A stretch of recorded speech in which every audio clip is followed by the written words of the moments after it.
dos maiores enganos que tem levado muita gente a esquecer que a Bíblia é um livro profético. Muita gente esqueceu disso. E Pedro está observando que a igreja aos poucos está adormecendo. E por causa dessa dormência, os membros estão perdendo o foco. Mas a gente tem que analisar qual é a palavra que tem que estar na boca da igreja.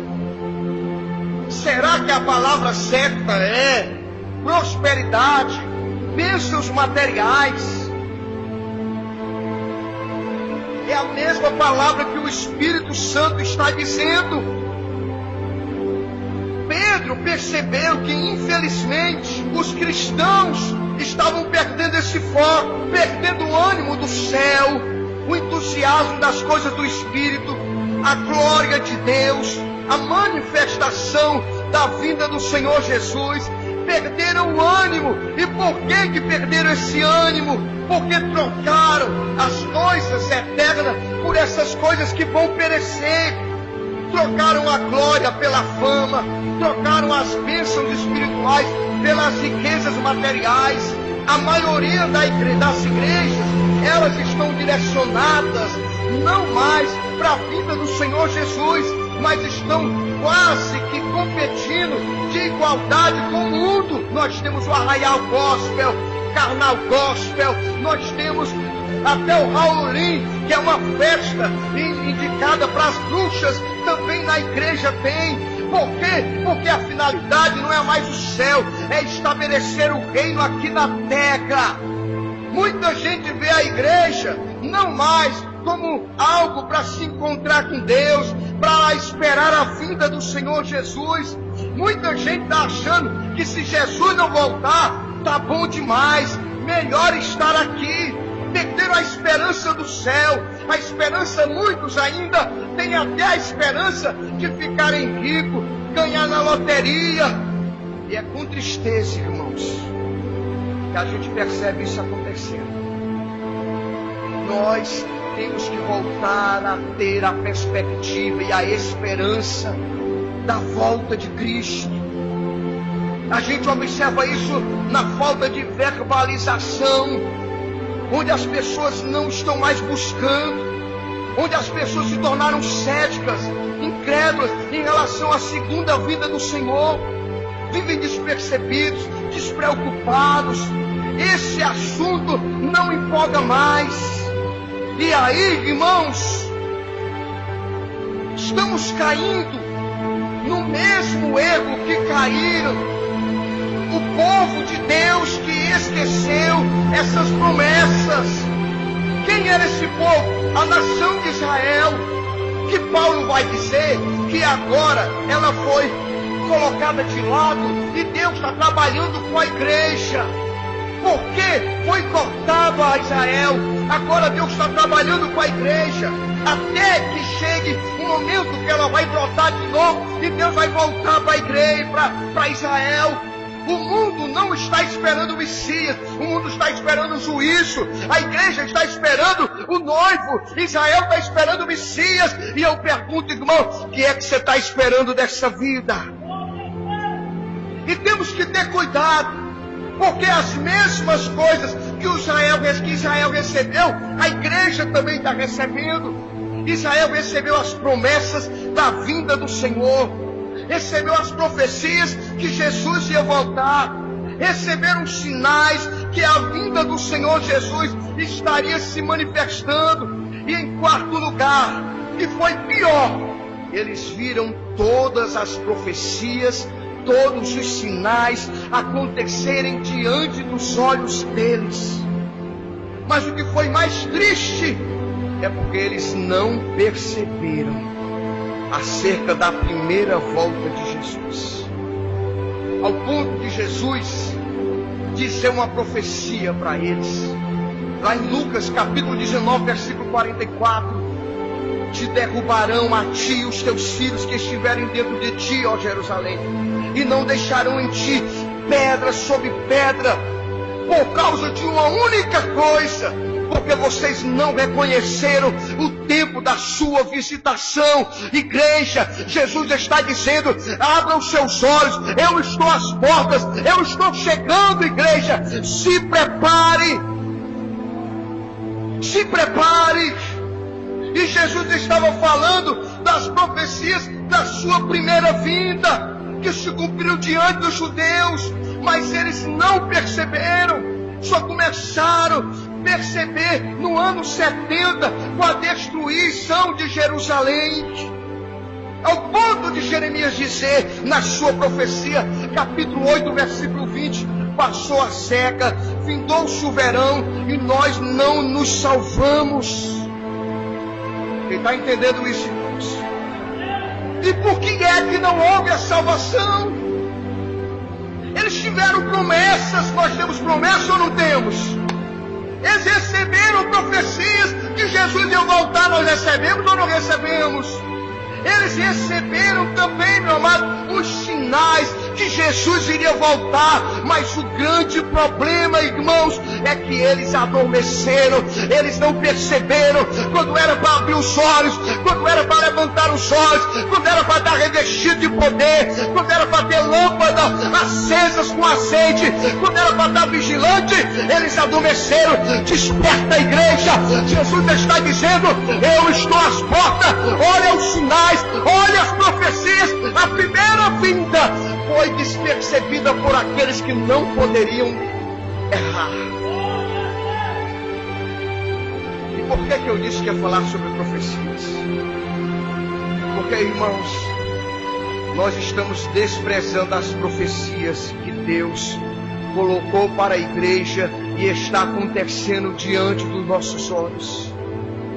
Deuteronômio 23, 19 diz que Deus não é homem para que minta, nem filho do homem para que se arrependa. Ele diz: porventura não diria eu e não faria, ou falaria e não confirmaria. Isaías 46, 9 diz: lembrai das coisas passadas desde a antiguidade, que eu sou Deus e não há outro Deus além de mim, porque eu anuncio o fim do princípio desde a antiguidade. Antes que acontecesse, eu digo, porque toda palavra que sai da minha boca, ela não voltará vazia, mas fará aquilo que eu espero que ela faça.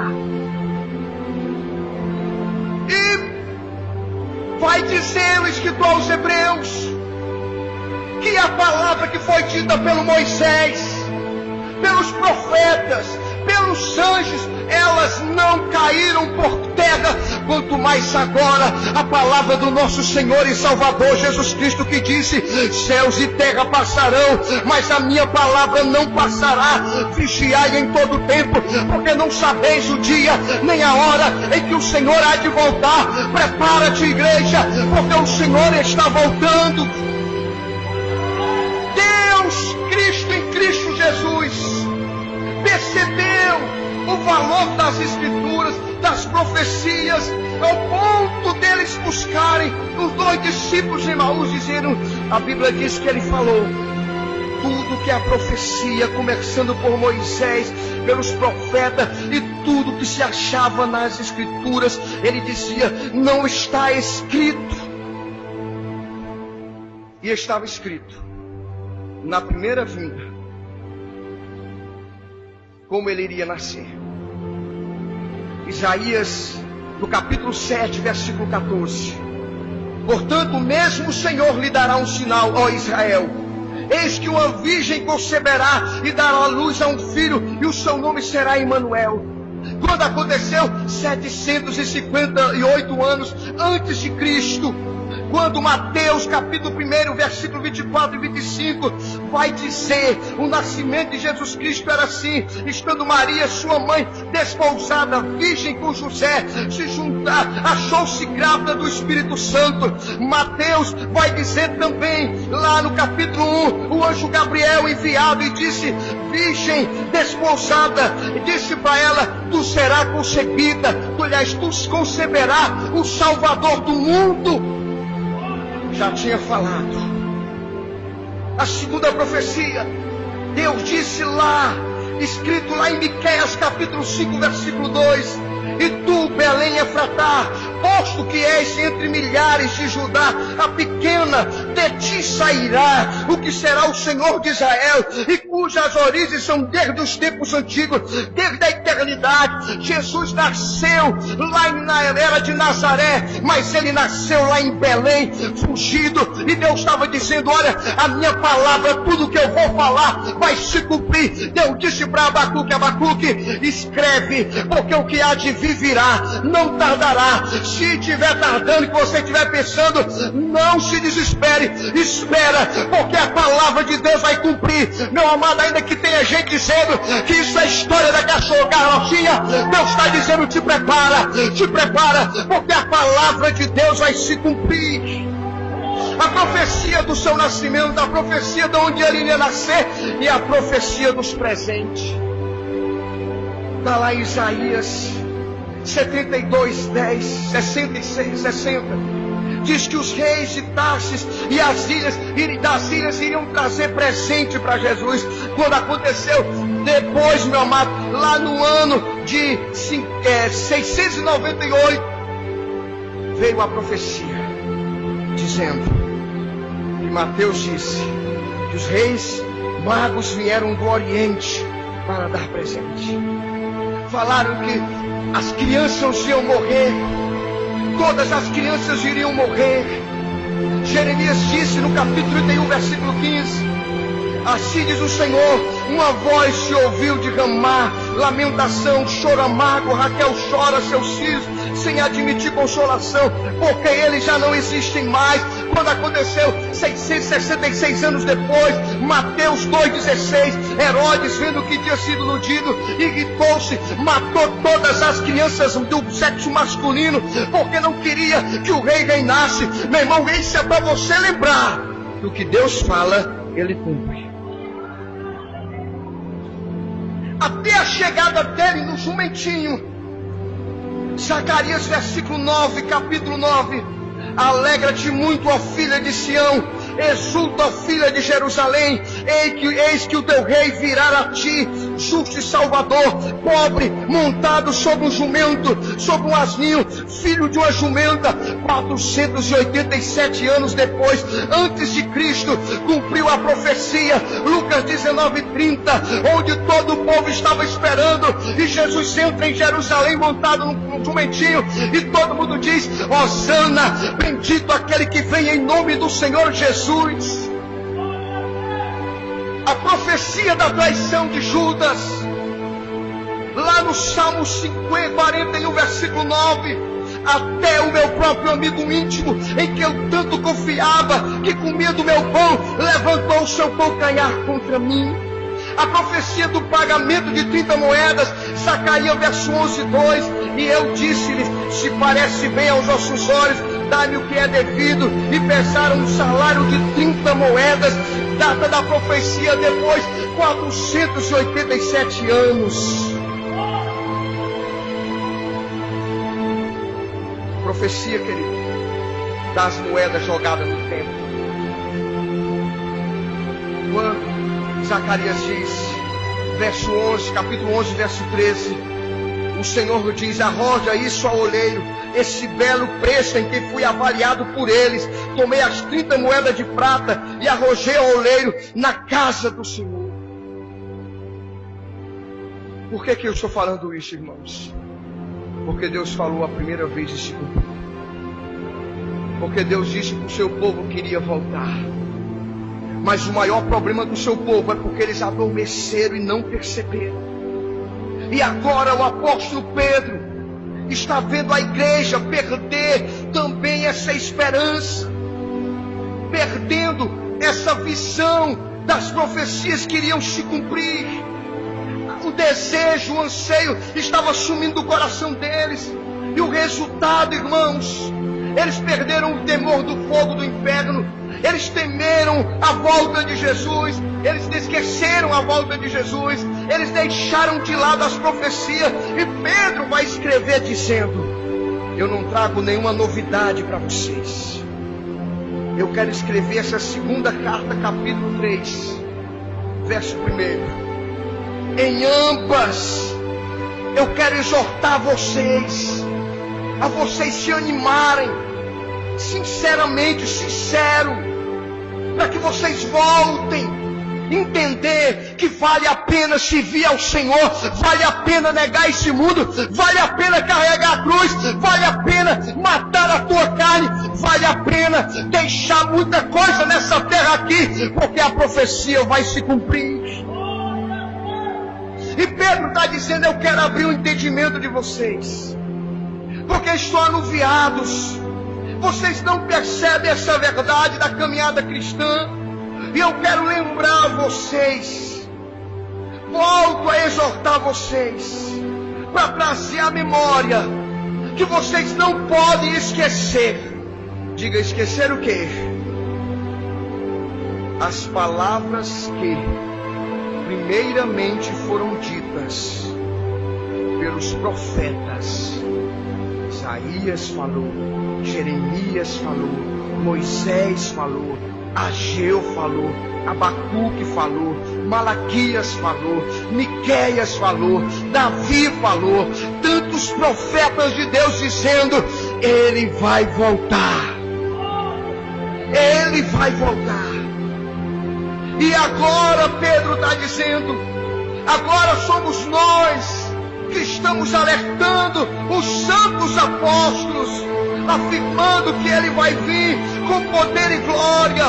Paulo disse para os irmãos de Tessalônica: meus queridos, não se preocupa não, que vai ser no abrir e fechar de olhos. Eu estava assistindo, irmão, um testemunho daquele rapaz que trabalhava naquele avião, daquele time de futebol que caiu. Esse time aí, qual é o nome? Chapecoense. Ele disse que estava no avião, parecia que estava descida normal. Quando foi um barulho, quando ele acordou, ele já estava no chão. E todo aquele desastre, meu irmão, aí vem na minha mente: assim será a vinda do Senhor Jesus. Cadê o diácono Cláudio? O Jefferson está aqui? Cláudio, Jefferson. Querido, eu tenho certeza que para nossa irmã Genisa, ela ainda está com aquela batida. Quando ela abriu os olhos, irmãos, é os túmulos sendo abertos, é ela subindo, é uma trombeta soando. E ela vai dizer: meu Deus, o que é isso? Porque a Bíblia diz: os que dormem no Senhor não vão preceder a gente, não, irmão. Vai todo mundo se encontrar nas nuvens, e vamos se encontrar com o Senhor lá nos céus, lá no alto, meu amado. E naquele dia vai ser dessa forma: no abrir e fechar dos olhos, fechei os olhos, quando é fé, túmulos serão abertos, irmãos. E de repente a gravidade não vai mais sustentar a gente. De repente essas paredes, esses não vão segurar o nosso corpo. Nós seremos arrebatados, tirados aqui dessa terra. Uma trombeta vai soar. Eu não sei como vai ser, mas eu sei, meu amado, que Jesus vai voltar. Irmãos, até as pedras estão clamando. Eu vi essa semana agora um filme do Simpson. É o sexto episódio, o 19º episódio do sexta, como é que chama? Temporada. Ele foi assistir o filme Deixados para Trás, e falando do arrebatamento, e falando de tudo aquilo, um desenho que é altamente satânico, aquele Simpson, mas já estava alertando, ele fazendo os cálculos e dizendo: olha, o apocalipse vai ser agora, porque está acontecendo isso, está acontecendo aquilo, até os cegos estão enxergando, e a igreja está dormindo, mas o Espírito Santo está dizendo: alerta-te, igreja, prepara-te para te encontrar com teu Deus, prepara-te para encontrar que quem tem essa esperança santifica-se a si mesmo. E Pedro está dizendo que Paulo fala para os irmãos de Tessalônica: vai ser no abrir e fechar dos olhos. Abrir e fechar dos olhos. Ele virá sobre as nuvens. E eu então quero fazer essa pergunta: Você está preparado, irmão? Você está preparado? E aí eu vejo gente que não quer nem se batizar nas águas. Você está preparado? Se nem batizar nas águas você pode, você está preparado? Aí eu vejo gente que não quer compromisso com a igreja, meu irmão. Jesus não vem buscar desviado. Jesus vem buscar a igreja dele. Jesus vem buscar aqueles que fazem parte do seu corpo, meu amado irmão. Prepara-te em nome de Jesus. Ele virá sobre as nuvens de glória. Você está preparado? Você está preparado? Isaías, no capítulo 34, versículo 16, afirmou: buscai no livro do Senhor e lede, nenhuma dessas coisas faltará, ninguém faltará a compreensão daqueles que leem as Escrituras. O que aconteceu na primeira vinda? Tudo que Jesus tinha afirmado, tudo que os profetas tinham falado. E o escritor aos Hebreus vai dizendo que se a palavra de Moisés, a palavra dos profetas, a palavra dos anjos não caíram por terra, quanto mais a palavra do nosso Senhor e Salvador Jesus. E o que está acontecendo ao nosso redor que nós não estamos vendo? Jesus disse: e quando verdes a figueira brotando, quando vês que a figueira está brotando os seus frutos, levantai os vossos olhos e verdes que está próximo à vinda do Senhor. Deixa eu explicar para os irmãos. A figueira na Bíblia sempre foi uma analogia que Deus usou como a Israel. Quando o homem peca lá no Éden, Deus reveste o homem de figueira. Aliás, o homem se veste de figueira, se veste de folhas de figueira.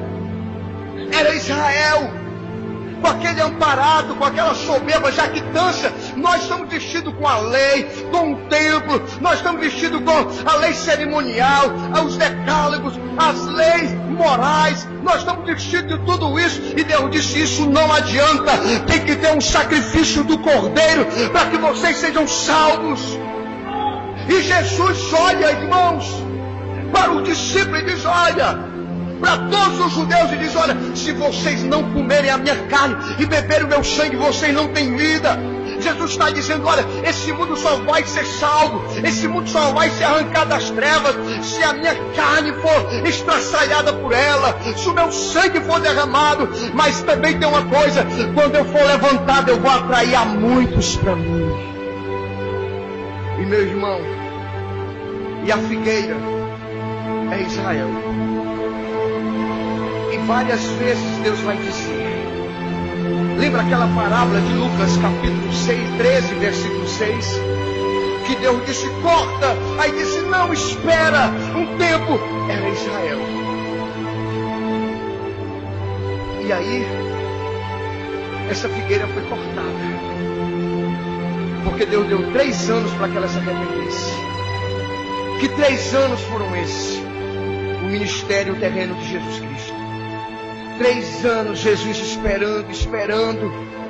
E aí quando Jesus vai entrar em Jerusalém, Jesus chora e diz: Jerusalém, Jerusalém, que mata os teus profetas e os que a ti são enviados para te salvar. Mas eu choro porque você não reconhece o tempo da visitação. Em verdade eu vos digo que chegará um tempo que vocês vão clamar, vão chorar, e quando eu estiver voltando das nuvens com a minha igreja, vocês vão dizer: bendito que vem em nome do Senhor. Jerusalém, Jerusalém. E 3 anos Jesus passou entre Jerusalém. Eu fui enviado, senão para os filhos. E a Bíblia diz lá em João, ele vai dizer primeiro para a mulher lá da Cananeia: eu não posso tirar a comida dos filhos para dar para os cachorrinhos. Eu vim para os judeus. E João vai dizer: veio para o que era seus, mas os seus não receberam. E todo aquele que o recebeu, o Pai deu-lhe o poder de se tornarem filhos de Deus, a saber, não da carne, mas da fé em Cristo Jesus, gerado pela igreja, a adoção de filhos agora em Cristo Jesus. E a figueira é Israel. E aí Jesus dá aquela profecia: Israel, virão sobre ti e desraigarão os teus filhos, destruirão tuas casas, destruirá o templo, e em ti não ficará pedra sobre pedra, porque não conseguiste ouvir e nem ver o tempo da tua salvação. Quem está entendendo isso aqui?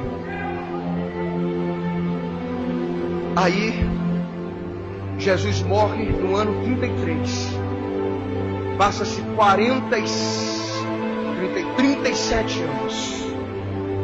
No ano 70, o imperador, até então era general, Vespasiano, Tito Vespasiano, entra em Jerusalém. E quando ele chega em Jerusalém, a primeira resistência, porque os judeus não queriam mais deixar os romanos tomarem conta de Jerusalém. Levantou-se então uma tribo lá, e eles começaram, os sacerdotes disseram: nós vamos vencer em nome de Jesus. E aí veio o pai do Tito, a primeira vez cerca Jerusalém, e eles têm aquela mentalidade: nós vamos resistir. E aí os judeus saem. Mas era uma profecia que Jesus tinha dito: quando vocês virem o Desolador no lugar santo, vocês que ficaram lá pro monte, não volte mais não. Vocês que estão sobre as casas, não desçam. Vocês que estão no campo, não voltem mais, porque ali vai ser a destruição. E aí ele, pai de Vespasiano, sai. Aí depois volta Tito como general. Aí destroça. Segundo Flávio Josefo, um historiador judeu, ele disse que foi derramado tanto sangue que chegava nas canelas. Entraram no templo, destruíram pedra, destruíram tudo. Não ficou pedra sobre pedra, a não ser os muros das lamentações que hoje a gente conhece pela televisão. Anos 70. Aí onde houve a diáspora, todos os judeus foram espalhados em todo o mundo. Todo mundo espalharam-se os judeus. No ano que eu falei, 70. Não estou falando 1970, estou falando do ano 70. E os judeus ficaram dispersos em todas as nações. Mas o que é interessante, irmãos, passaram-se 100 anos, 200, 300, 500, 1000 anos, 1500 anos depois, 1600, 700 anos, 800 anos, não era para ter mais nenhum vestígio de judeus, não era para ter nenhum vestígio de Bíblia, de livro sagrado, não era para ter vestígio de profecia, mas tinha uma palavra lá em Ezequiel, capítulo 37, Deus disse: olha, eu mesmo vou tirar vocês do túmulo, e vou levantar um grande exército. E quando Ezequiel vai para o vale de ossos secos, olha o que acontece, irmãos. Olha Deus cumprindo a profecia nessa geração. 1948, 1939, começa a Segunda Guerra Mundial. Hitler ascende ao poder e ele começa a perseguir os judeus. E na Segunda Guerra Mundial, mais de 2 milhões de judeus foram mortos. Quando abriram os campos de concentrações em 1948, onde já se tinha a filmagem, filmava-se, irmãos, caveiras e caveiras de judeus nos campos de concentrações, magros, secos, todos eles dentro já, todos já para serem disseminados com gás lacrimogênico, ou então serem mortos no fogo, como o Hitler estava matando, eram queimados, já estavam todos decretados dentro da sepultura. Mas Deus disse para Ezequiel, manda ele passear. Ezequiel, não sei, milhares e milhares de anos antes, o Espírito Santo pega Ezequiel e diz: Ezequiel, vamos lá na Segunda Guerra Mundial. Dá uma volta aí nos campos de concentrações. Dá uma volta aí na vala onde os judeus são enterrados. Ezequiel, 1948, quase 1.500, 2.000, Ezequiel. Será que esse 1900, irmãos? Quase 2.000 anos, Ezequiel, esses ossos aí, que não tem geografia para poder morar, não tem mais localidade, esses ossos que não tem político, não tem ninguém por eles, esse povo que não tem exército, será que eles podem reviver, Ezequiel? Está profundo ou não está, irmão? É o Espírito Santo de Deus trazendo uma profecia para nós. Ezequiel, dá uma volta. Pode reviver, Ezequiel? Não. Você pode abrir a sua Bíblia, Ezequiel 37, se você tem habilidade. Olha o que Deus vai dizer, irmãos, para Ezequiel, lá no Vale de Ossos Secos, lá na Segunda Guerra Mundial. Deus, claro que também tinha a ver também com a nação daquela época também, mas isso era um ato profético também que Deus estava dizendo, uma profecia que Deus estava falando. Olha o que Deus vai dizer para Ezequiel acerca da nação, acerca da figueira. Verso 11: esses ossos são toda a casa de Israel. Eis que eles estão dizendo: os nossos ossos se secaram, pereceu a nossa esperança. Portanto, profetiza e dizes: assim diz o Senhor Jeová: eis que eu abrirei as vossas sepulturas e vos farei sair das vossas sepulturas, ó meu povo, e vou trazer vocês para a minha terra, Israel. Um povo sem identidade, um povo, irmão, sem nação, sem a tua nacionalidade, qual é o teu RG, onde foi cadastrado. Um povo, irmão, totalmente separado em todos os lugares. E Deus disse: e eles vão saber que eu sou o Senhor quando eu abrir as vossas sepulturas. E em 1948, irmãos, depois da Segunda Guerra Mundial, vocês sabem o que houve?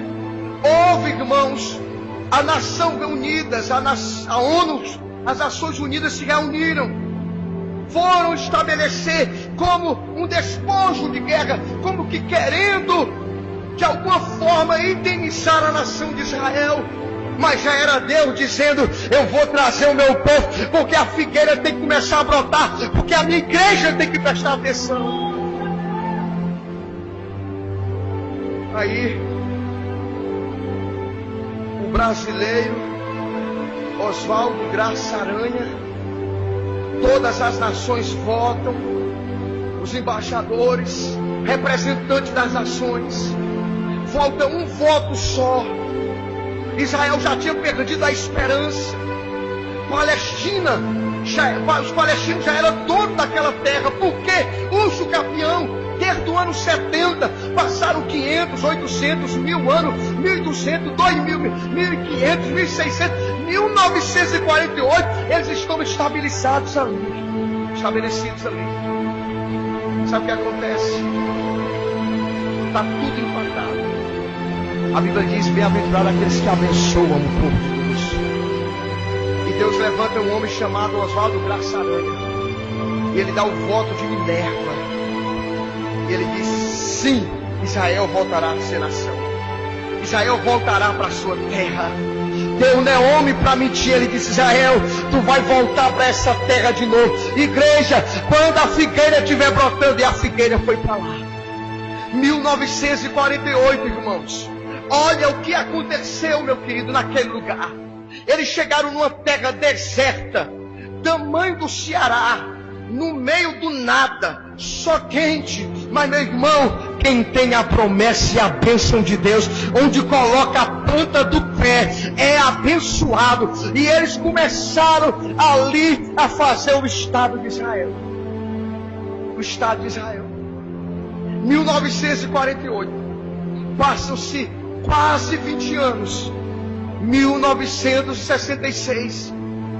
Egito, Cisjordânia, Iraque, Kuwait, Síria, Irã, palestinos esperam um ano jubileu, o sábado, sabate. todas as forças armadas de Israel despreparada, um exército apenas que ainda estava ficando de maior, 18 anos apenas de existência a nação de Israel. Todas aquelas nações invadem num dia só a nação de Israel. A guerra de 6 dias, chamada a guerra de 6 dias. Eles estavam despreparados, meu irmão, mas não dormirá o guarda de Israel. Deus estava guardando aquela nação e disse: calma, essa peleja não é vossa, essa peleja é minha. Irmão, várias nações, quantos e quantos anos estabilizados, exército preparado. Sabe o que aconteceu, irmãos? Em 6 dias Israel destruiu e ganhou aquela guerra de todas aquelas nações vizinhas. Nesse século agora, no século passado, na década já de 90, foi que foram devolver o Kuwait. Daquela guerra que eles fizeram. Isso está acontecendo na nossa geração. E Deus está dizendo: quando vires a figueira, e a figueira começou a brotar. Ano que vem, Israel faz 70 anos de existência. Jesus disse: não passará essa nação sem que todas essas coisas aconteçam. Que coisas vão acontecer? Fala ou não fala, irmão? Tempos trabalhosos. Nos últimos dias, a Bíblia diz que por aumentar a iniquidade, o amor esfriaria. As pessoas, irmãos, estariam em tempos trabalhosos. Paulo, lembrando da profecia, inspirado por Jesus, disse que os homens seriam amantes de si mesmos, avarentos, presunçosos, soberbos, blasfemos, desobedientes a pais e a mães, ingratos, profanos, sem afeto natural, irreconciliáveis, mentirosos, caluniadores, incontinentes, cruéis, sem amor para com os bons, traidores, obstinados, orgulhosos, mais amigos dos deleites do que os amigos de Deus. Não é essa geração? Não é essa geração? Não é essa geração que está destruindo os pais? Uma geração que se ensoberbece, que nós temos mais conhecimento do que os nossos pais. Porque antes mesmo, desde a minha avó dormia, já se ouvia essas coisas. E essa geração de homens obstinados, Jesus disse: depois que Israel voltar a ser uma figueira, que ela começar a florescer, não deixarão essas coisas de acontecer, não passarão essas coisas sem que esta aconteça. Primeiro, Israel voltou a ser nação. Segundo, tempos trabalhosos. Terceiro, aumento da ciência. Irmão, eu estava lendo uma vendo uma reportagem numa revista aí, que é a revista mais importante da ciência. Disse que na década passada, a partir do ano de 60 para cá, a tecnologia, a ciência deu um avanço de 1000 anos. Apenas menos de um século, a ciência deu um avanço de 1000 anos. E de um tempo para cá, ela está avançando de uma maneira estrondosa. Não passará essa nação, não passará essa geração sem que essas coisas aconteçam. E a Bíblia falará de outra coisa: dores de parto. A intensidade dos sinais seria como dores de parto. E como seriam essas dores de parto? Eu nunca senti.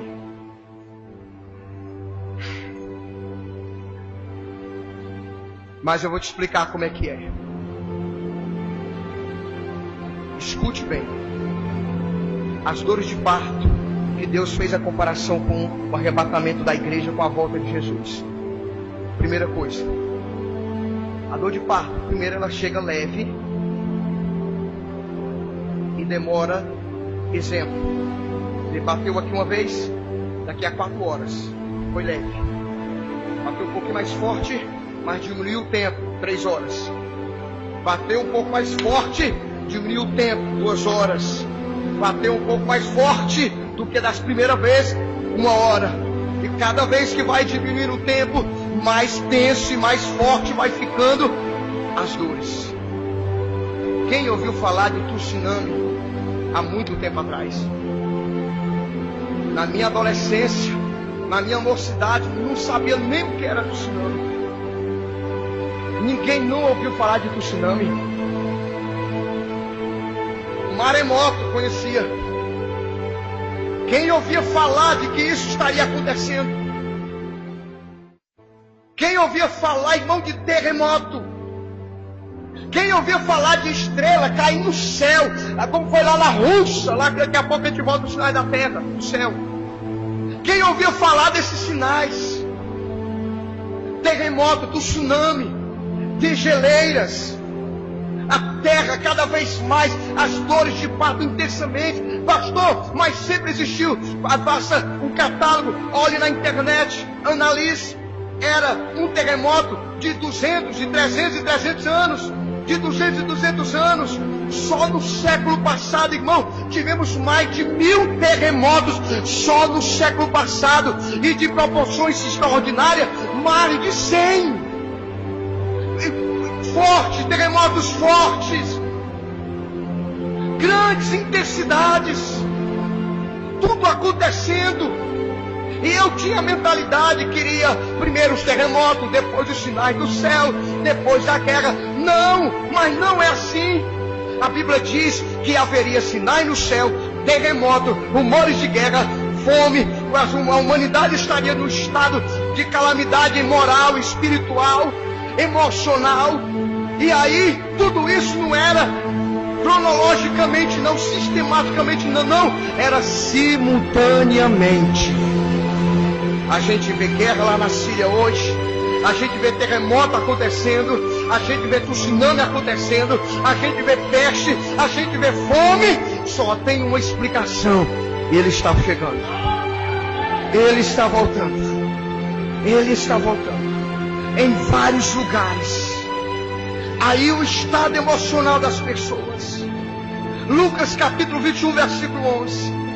Jesus ia dizer: e os homens desmaiarão de terror na expectação das coisas que sobrevirão ao mundo. Irmão, em 2010 houve um encontro Copenhague. Você sabe para que foi esse encontro das nações? Lá em Copenhague. O que fazer com o aquecimento global? O que fazer com o degelo dos polos? Por que estava acontecendo isso? Porque as pessoas, o Cid Carvalho, aquele que tem um bordão, como é o bordão do Cid Carvalho? Doa quem doer. Eu ouvi ele dizendo na rádio. Ele dizendo no rádio, dizendo: isso é coisa de louco. Como é que se pode imaginar, pleno centro da cidade, em cidades invadidas por águas, terremoto destruindo prédios, destruindo tudo. Meu amado, Jesus disse: quem tem ouvidos ouça para ouvir, porque quando Jesus estiver voltando, ele vem buscar a igreja e os sinais da terra iriam acontecer. Outros sinais, meu amado, no céu. Quantos sinais? Esse ano, uma parte, segundo a NASA, não sei se é verdade, se não é, no dia 16 até o dia 23, dia 22, a terra ficará escura por 6 dias. Não sei se vai acontecer isso, a NASA que está dizendo. A camada de ozônio está sofrendo grandes ataques de meteoros. Teve a lua de sangue. A Bíblia fala que a lua ficaria, os sinais estão acontecendo. A Bíblia fala dos sinais do céu. Tivemos na Rússia aqueles meteoros. Aqui no Brasil, várias partes do mundo, essas coisas acontecendo. Fome, irmãos. Você vê hoje, pleno século 21, você vê na televisão, na África, gente morrendo de fome, Você vê guerra, rumores de guerra lá na Síria, lá no Hamas, lá naquele localidade ali do Ocidente, outras e mais guerras se levantando. E o que é pior ainda, irmãos, apostasia no meio da igreja. Apostasia no meio da igreja. E dentro dessa apostasia, olha o que vai acontecer com a igreja. O amor vai esfriar ao ponto de nós termos igreja de gente passando fome e a gente nem se importa com as pessoas da nossa igreja. Ao ponto da gente torcer que fulano vá para o inferno. O amor está esfriando. Ao ponto da gente ficar como a igreja de Laodiceia, gorda, totalmente relaxada. Sou rico, não preciso de nada. Mas é uma igreja pobre, miserável, nua, que não sai do seu comodismo, que não sai do seu bem-estar, que não se coloca nem para orar, quanto mais para jejuar e evangelizar. Enquanto isso, irmãos, o amor vai esfriando nossos corações. Dentro da igreja, por causa do amor esfriando, casais se separando, servos de Deus. Dentro da igreja, o amor esfriando, gente, irmãos, fazendo negócios que não glorificam a Deus. Por causa do amor esfriando, muitas igrejas de todos os jeitos, de todas as maneiras, irmãos. O amor está esfriando. E as religiões, irmãos, vão perdendo fogo. A coisificação do ser. E o que é pior, que a Bíblia vai dizer: ai dos que habitam na terra, porque Satanás sabe que pouco tempo lhe resta, e ele está vindo com a sua enxurrada de sujeira, e a gente nem está percebendo, ao ponto de relacionamento sexual dentro da igreja ser a coisa menina, casar grávida, de gente que é junta, de gente que não está nem aí, e vai ficando no pecado. Mas isso é o pastor que quer que eu case, é o pastor. Quem tem ouvidos, ouça o que o Espírito está dizendo para a igreja. Quem tem ouvido, ouça. Aquele que é santo, santifique-se mais, busque mais a presença, se derrame mais na presença do Senhor Jesus. A Bíblia diz, no capítulo 6, versículo 8, que Satanás vem com todo o seu inferno, irmão. Como difícil hoje é para se servir ao Senhor Jesus Cristo, porque o diabo está instalando coisas, irmãos, que parecem normais. Coloque-se em pé. Muita coisa eu teria para falar ainda falta ainda umas 40 páginas para Deus falar conosco, mas que nós, irmãos, possamos abrir os nossos olhos. Nossa morada não é aqui, a nossa finalidade não é aqui. Nós estamos caminhando, irmãos, caminhando. Não vale a pena a gente chegar a ser pastor e ir para o inferno. Não vale a pena a gente chegar a ser qualquer coisa nesse mundo e ir para o inferno.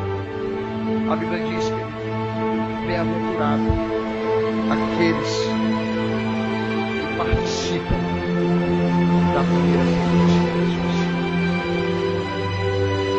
Se prepare, igreja. Se prepare. Porque lembra que eu estou te dizendo, é no abrir e fechar os olhos. Hoje nós estamos vivos. Me lembro que uma terça-feira eu trouxe uma palavra de alerta. E numa quarta-feira aconteceu. Lembro que um dia eu estava com o marido da Lucineide, no sábado à noite, conversando. No domingo foi o partido, foi a viagem dele. Lembro da Gabriele dançando, cantando aqui. Naquele ano ela foi embora. Lembro, este ano, a mãezinha da missionária. Quando será, irmãos, que Jesus vai voltar? Quando é que você vai se encontrar com Ele? É no piscar de olhos. Não pense, irmãos, que vai haver segunda chance. Hoje é o tempo da visitação. Se hoje ouvires a voz do Espírito Santo, não endureça o vosso coração. Hoje é o dia, meu amado. Hoje é o dia que se chama hoje. Busquemos o Senhor enquanto se pode achar. Invocai-o enquanto está perto. Arrepende-te enquanto há condição de arrependimento. Busca, irmão. Busca, irmãos. Jesus vai voltar. Lembre-se disso. Prepara-te. Prepara-te. Ele vem buscar a igreja. E a igreja, irmãos, não é essas quatro paredes aqui, não. A igreja, meu amado, é aquele que foi lavado e remido no sangue do Senhor Jesus. E todo aquele que está seguindo a Cristo, aparte-se da iniquidade. Curve a sua cabeça, irmão. Senhor Deus, Pai querido, Deus maravilhoso. Senhor, em nome do Teu Filho Jesus Cristo, Pai, eu quero Te pedir, Senhor, que a Tua inspiração, Senhor, a qual o Senhor nos deu essa palavra, nos inspire também, Senhor, a ficar sempre em vigilância. Deus, a nos guardar, Senhor, desse mundo, Senhor, que caminha, Pai, a passos largos para a perdição, Deus. O Senhor não nos deixa, Senhor, esquecer que não é só a porta que é estreita, não, mas o caminho também é estreito, Pai. O Senhor nos ajuda, Deus. Coloca, Senhor, esse temor que é devido à Tua palavra, Pai. Anima o nosso coração, Senhor. Não nos deixa, Senhor, encontrar-se contigo, Senhor, despreparado. Não nos deixa, Senhor, encontrar contigo de mãos vazias, Pai. Nos ensina a contar os nossos dias, Pai. Nos ensina, Pai, porque naquele dia, Senhor, não haverá, Senhor, marido para interceder, não haverá mulher para interceder, não haverá filhos para interceder, não haverá pai, não haverá mãe, Senhor. Naquele dia, Senhor, ó, temos o advogado dos advogados nos justificando.